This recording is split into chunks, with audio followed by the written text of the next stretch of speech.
Good Wednesday morning on Wall Street. I'm Yahoo Finance Executive Editor Brian Sozzi, and this is Opening Bid. It may be the day before Thanksgiving, but markets are still open for business, and we are still getting after it on the show. Here's what's on my watch list right now. HP unleashes the AI bots inside its workforce. The iconic PC and printer maker will cut 10% of its workforce as it aims to replace human jobs with new AI tools.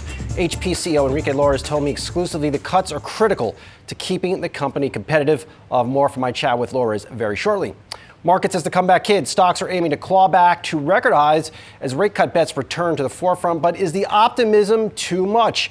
Just last week, markets were in a huff over fears of an AI bubble exploding in everyone's face. Now everyone is seemingly playing the catch-up trade on Gemini model hawking Alphabet.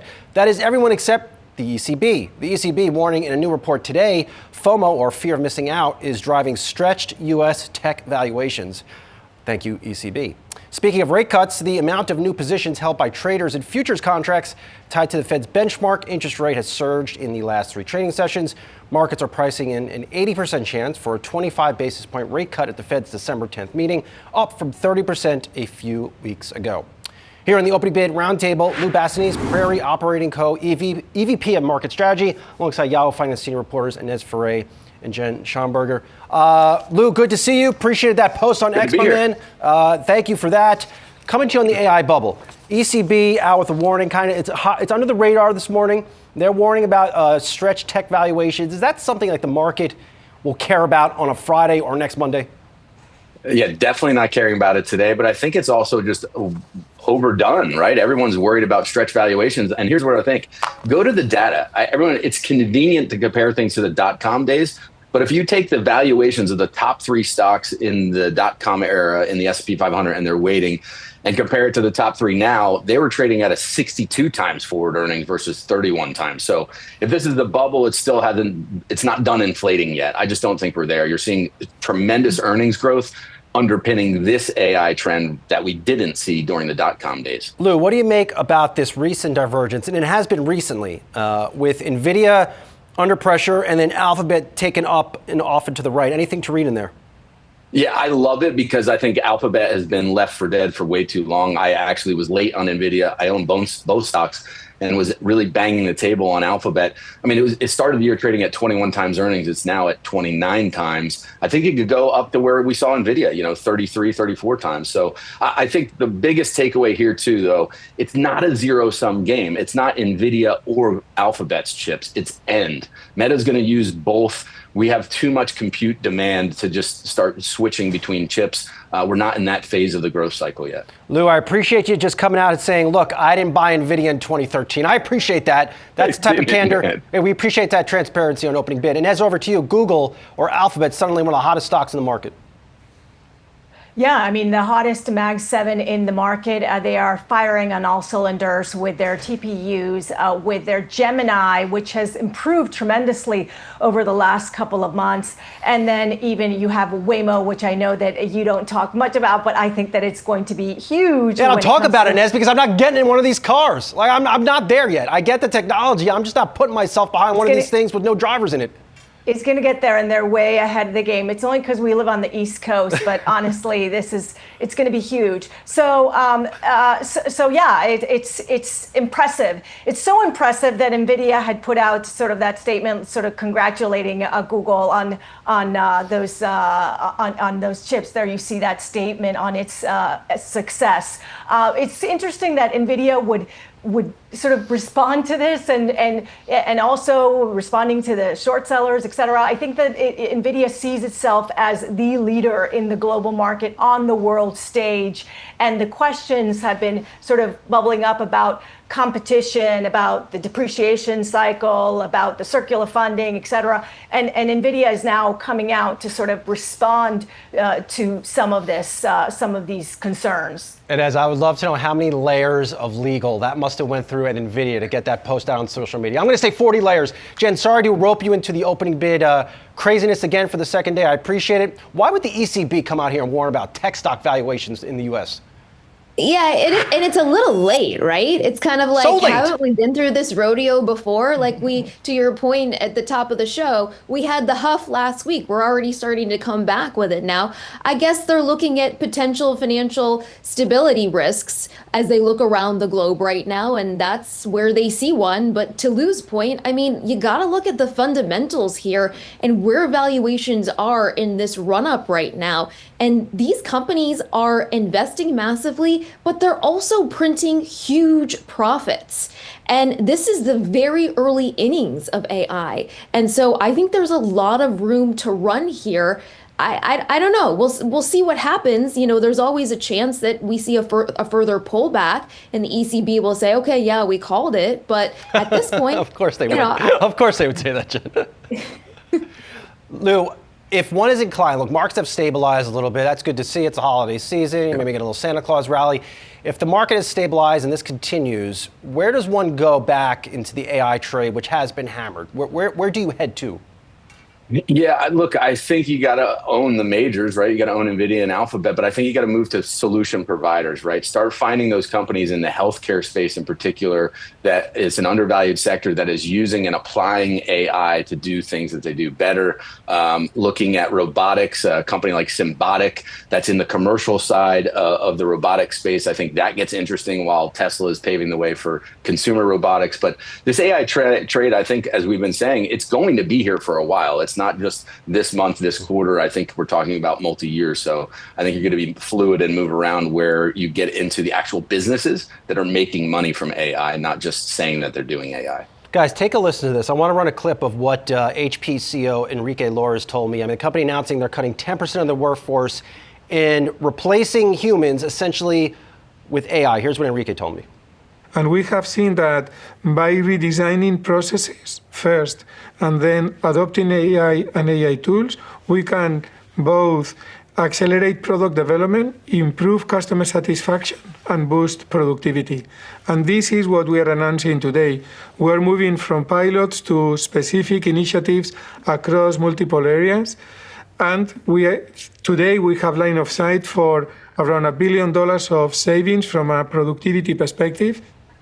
Jen, over to you. I got off set after doing this interview, compressed for a little bit, took off the mic, went back, got some more coffee, and I was thinking the days of getting 100,000 plus gains for non-farm payrolls might be over because HP is not alone here. A lot of big companies are here starting to really aggressively put AI to work inside of their companies, and they're not hiring new people. Yeah, I think this is evidence that AI is here, and we're starting to see companies try to increase their productivity, their efficiency, their profit margins by doing more with fewer workers. And we're seeing it especially at the entry level worker level, where they're using AI to run a report, and so they don't need that junior analyst to do that. And we know specifically in the technology space, those software engineers who are all about coding, right? It was like, bro, just learn to code. Those jobs now may be replaced with AI. However, I will say we are in the early innings here of this technology. And like any technology that we have seen sweep through the US economy over the years, there are going to be jobs that are eliminated, but there are going to be new jobs that are created, jobs that we can't fathom right now. And so yes, we're starting to see this around the fringes, but I also want to take a step back. And if we look at the labor market as a whole, there are many other forces that we're seeing at play here besides AI, which is very much, I would argue, on the margin at this point. We're seeing uncertainty over policies through the Trump administration. We're seeing major changes in immigration policy, which has brought down the so-called break-even rate. That means that we don't need to create as many jobs in order to keep the unemployment rate level. So there are many other factors at play right here. It's not just AI, but yes, this is certainly a wake-up call that this technology is here, companies are using it, and it is having an impact on the workforce on the margin. It's bye-bye to the bros. And as I was also thinking after I did this interview, for those looking or trying to predict an AI bubble, just look at this news. HP is telling you they're buying AI technology and using it to replace humans and creating new jobs in the process. They're paying companies to use this technology. To me, that doesn't sound like a bubble. No, I mean, it's not about. Go ahead, Inez. Yeah, this is the real life case of a company investing in AI tools and then seeing the productivity gains on the other side of this. And yes, there are jobs that will be cut because of this, but they're looking at sales, manufacturing, many product development, many areas of the company that are going to benefit because of this productivity. But to Chen's point, this is definitely what we're seeing now.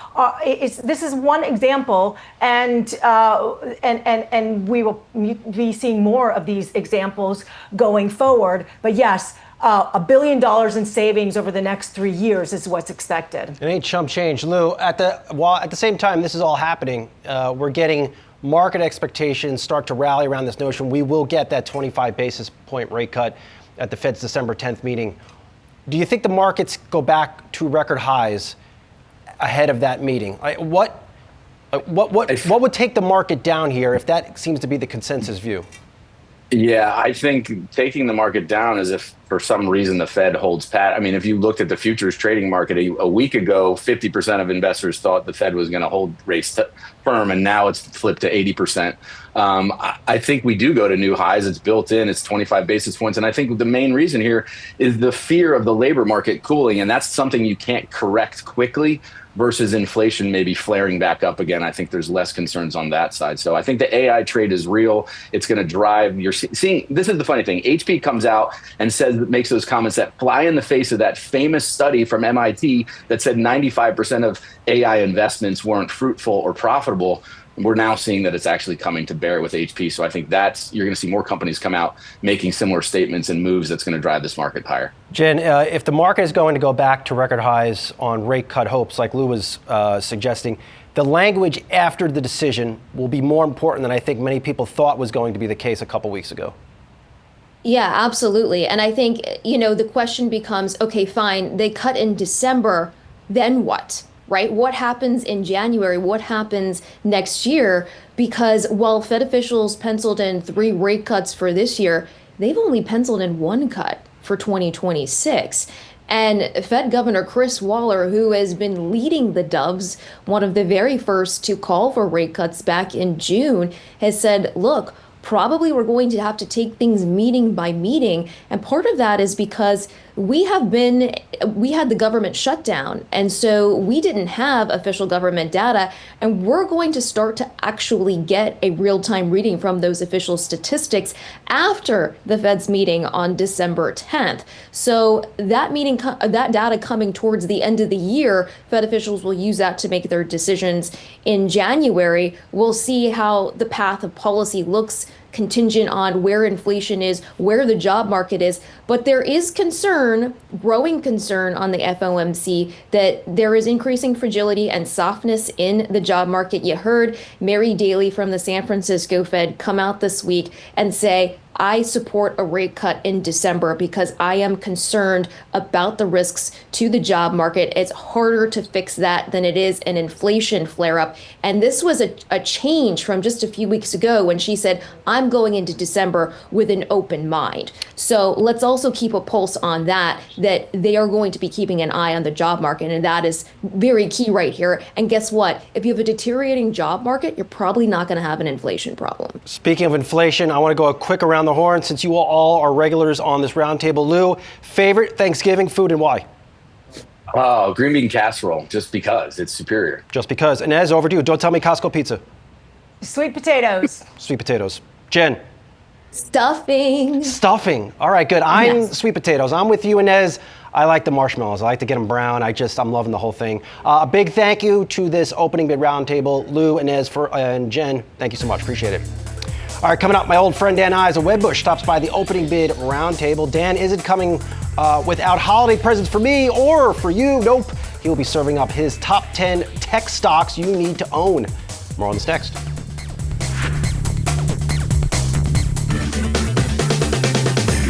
Normally on opening bid, I do a stock of the day, but today I wanted to turbocharge that by discussing 10 stocks of the day. YOLO right for the holidays. For For this one, I want to bring in Wedbush Managing Director and Global Head of Tech Research, Dan Ives. Dan kindly slid into my inbox this week with a tidy list of 10 tech stocks you all should own. He also thinks we're not in a bubble. Dan, good to see you, man. It's been a while. Looking great to see you. Good as always, little boss, little F1 driver look. I'm feeling it, man. Yeah, of course. For Sozzi, I'm always going to bring. You're the man, bro. So you are out with 10 tech stocks to own in the AI revolution. Level set for us, because we've been talking about this AI bubble stuff for about a month. I'm over it. You make a good point that we're not in one. Why is that? I mean, I just came back from Asia, was there 3 weeks. Demand to supply is 12 to 1 for NVIDIA chips. I mean, we've seen acceleration in terms of demand, well, even over the last 3 months by 30%. Look, it speaks to our view, only 3% of companies in the US have gone down the AI path. Globally, it's less than 1%. Still very early in this AI revolution, but again, it's easy to call it a bubble from 25th floor of a New York City office building or on Metro North, but when you're actually seeing it in the fabs in Taiwan, you have a much different perspective. And important, I should note, Dan didn't just become an analyst like yesterday. He's been doing this for many years. And you mentioned in this report that you also worked through the 90s, during that tech bubble. What is the difference between today and then late 90s? Yeah, you've talked. I mean, obviously, we both for decades have been doing this. So look, late 90s, the average tech company is trading at 30 times revenue. Like Global Crossing, remember Global Crossing? Today, 27 times earnings. Yeah. That bubble, when we talk about bubble, that was really created by companies that had really minimal business models, PowerPoints. Today, it's big tech, $1 trillion in the balance sheet, $300 to $400 billion of free cash flow. And also, this is a true fourth industrial revolution. The use case on enterprise, it's the future, robotics, autonomous. And that's why I just continue to say this still continues to be, it was 9 p.m., it's now 10:30 p.m. in the AI party that goes to 4 a.m. and the bears watch the party through the windows from the outside. I want to start, let's go down this list. Let's start with NVIDIA, because you and I have been talking about NVIDIA for years, but you also wrote another note today calling NVIDIA the Rocky Balboa of the AI trade. What is left for NVIDIA to achieve next year, and where does the stock go? Look, it comes down to the demand to this point has only been U.S. Think about sovereigns, what's happened in Asia, and ultimately what I think we'll be breaking back into the China market with the regulatory. Look, I think NVIDIA earnings numbers, they're underestimated probably 15-20% over the next year. Is that mostly because of China? I think it's China, but also I think it's just the overall demand in the U.S. Now, look, even though on the Google TPU, worries about Tommy Gunn or whatever you want to say, Drago coming to get Rocky Balboa, just to continue with the thesis. I love Rocky V, Dan. It gets a lot of crap, but that's a good movie. I'm actually more bullish on Rocky 2. Rocky 2, okay, fair enough. But look, the reality is that there's one chip in the world fueling the AI revolution, and that's the godfather of AI, Jensen, NVIDIA. But look, demand and supply is 12 to 1. Meta, they can't get all the chips they want from NVIDIA. As someone that has been very right on NVIDIA, very early on NVIDIA, is it laughable to you that Google is now getting some attention with its chips that it's been making, and suddenly we all are supposed to care about them? Look, I mean, it's part of the reason, we've been so bullish on Alphabet or Google just because my view, you start off the year, New York City cab drivers bearish on Google, right? Given DOJ, breakup, AI is going to ruin their business model. But it shows now, they're getting major mojo. But this is just another additional sort of catalyst for them. But I continue to view, NVIDIA 250 continues to be my view where that thing ends a year from now. NVIDIA, and then let's hit up Palantir. We just had Alex Karp at our Invest event, and he made, obviously, he's co-founder of this company, he made a strong case for Palantir. What's your case for Palantir? It's the Messi of AI. Look, it just comes down to this is a company that when it comes to use cases, no one could compete. Now you could say it started off on the government side, but for all the work that we've done, that's why there's a name like the haters, they hated it, 12, despise it, 50, yelling from the mountaintops at 100. It continues to be, in my view, what's going to be $1 trillion company in the next 2 or 3 years. Now look, is it super expensive today? Of course. But what happens when commercial bookings is 5x from where they are today? And then let's hit another one. Tesla. Elon Musk signed, sealed, and delivered. He's got his pay package. What does next year hold for them? And are robo-taxis, that rollout next year, the main driver of the stock? Biggest chapter of growth ever in its history. It's about robotics. It's about autonomous. Musk now wartime CEO. And I continue to view, I mean, base case $600, bull case 800. They are going into what I believe, when it comes to AI, physical AI, two best companies in the world, it's NVIDIA. Are they a car company? And Tesla. They're not. Look, I think it's almost offensive to call them a car company because I view them as just a pure technology company. I think investors continue to underestimate what that's going to look like. Not on your list. I wanted to, before we wrap this up, a couple names not on your list that surprised. Salesforce, not on your list. Amazon, not on your list. IBM, some of these old school companies. Like, why wouldn't they make this list? And those are all in our Ives AI 30 in the ETF. But I'm looking at and those are names that we're very positive on in terms of where they're going to go. You know what Arvind and Benioff are doing. But this comes down to these are our top 10. These are the elite, right? I mean, these are the names that I kind of view each in its own category, are really, really defining the AI revolution. Salesforce, obviously back against the wall, everything Benioff's doing, I think they're going to be successful. What Arvind's doing, taking a page out of really Nadella's playbook in terms of what they're doing at IBM. Any chance in hell for Intel now that it's backed up by the government? And NVIDIA. And NVIDIA. I mean, look, you're popping champagne going Thanksgiving as an Intel shareholder, and you have to give them credit, right? I mean, they are now part of the AI revolution, given NVIDIA, given the Beltway, and now it's still ever uphill battle in terms of innovation, but they're in a much different situation than where they were a year ago. Lastly, Dan, how concerned are you on how entrenched OpenAI is really to this entire ecosystem?